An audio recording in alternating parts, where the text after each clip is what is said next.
Hər vaxtınız xeyir olsun, dəyərli müəllimlər. Mən Natavan Camazadə, kurikulum üzrə təlimçi. Hər birinizi salamlayıram. Bildiyiniz kimi artıq metodik çərçivə çıxdı. Bizdə artıq qiymətləndirmə çərçivə sənədi çıxdı. Biz artıq bilirik ki, metodikadan hansı mövzulardan suallar çıxacaq. Müəllimlər, həmişə noyabrda, dekabrda, yanvarda çıxırdı çərçivə sənədi. İndi artıq bu illəri tez çıxıbdı, oktyabr ayında çıxıbdı və bu qədər tez çıxmağı əslində daha yaxşıdır. Biləcəyik ki, hansı istiqamətdən hazırlaşmalıyıq, nələri oxumalıyıq, nələrə diqqət etməliyik. Diqqət, diqqət. Yeni mövzular salınıb, yeni təzə mövzular salınıb. Bu o deməkdir ki, kitab dəyişəcək, testbank dəyişəcək, yeni mövzular olunacaq, yeni testlər olacaq. Narahat olmayın. Bütün bunların hamısını indiyə qədər necə keçirdik, öyrədirdiksə bütün yenilikləri, bu yeniliklərdə mütləq şəkildə sizlə öyrənəcəyik. Sizə bunların hər birini bütün incəliklərinə qədər işlədəcəyik. İstəyir testlər olsun, istəyir situasiya olsun ki, hər birini sizə işlədəcəm. Amma yetər ki, vaxtında qoşulun. Yetər ki, dərsə çox gecikmədən qoşulun. Mən həmişə deyirəm, artıq əvvəlki metodika kitabı deyil. Metodika kitabı artıq dərinləşib. Mövzular çoxalıbdır. Biz baxırıq, metodik səriştəlilikdən 10 sual, pedaqoji səriştəlilikdən 10 sual. Deməli, 20 sual. Məzmun sahəsi barədə olacaq suallarımız və burada biz diqqət edirik ki, təlim prosesində inteqrasiya həmişəki qaydasında öz yerində.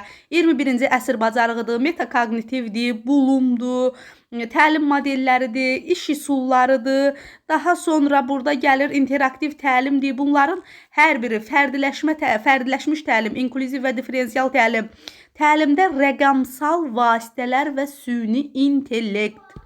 Baxın, diqqət edək bu mövzuya. Daha sonra tədrisin dizayn düşüncəsi, diqqət edirik bu mövzuya. Qiymətləndirmə öz növbəsində necə var idi, elə qalıbdır. Pedaqoji səriştəlilikdən baxırıq, nəzəriyyələrimiz öz qaydasında. Gardner, Piaget, Vygotsky, Dweck, Kohlberg öz qaydasında. Həmişə necə idisə, bu gün də elə öz qaydasında qalıb. Amma yeniliklərimiz var. Yenilik olmasa olmaz.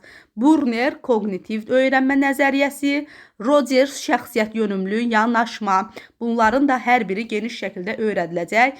Təhlükəsiz psixoloji sosial mühit də öz yerindədir. Sinifin idarə edilməsi, müəllim şagird, müəllim valideyn, bullyingdir, şagird davranışının idarə olmasıdır.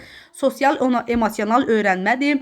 Pozitiv intizam və bərpa edici yanaşma, diqqət edirik. Yəni, bütün yeniliklər hər biri sizlər üçün öyrədiləcək. Heç bir narazılıq yoxdur, heç bir narahatçılıq olmasın. Çünki hər bir şey əlimizin altındadır. Vəsait də, testbank da, özümüz də yetərli qədər sizə situasiya tipli testlər tətbiq edib öyrədəcəyik.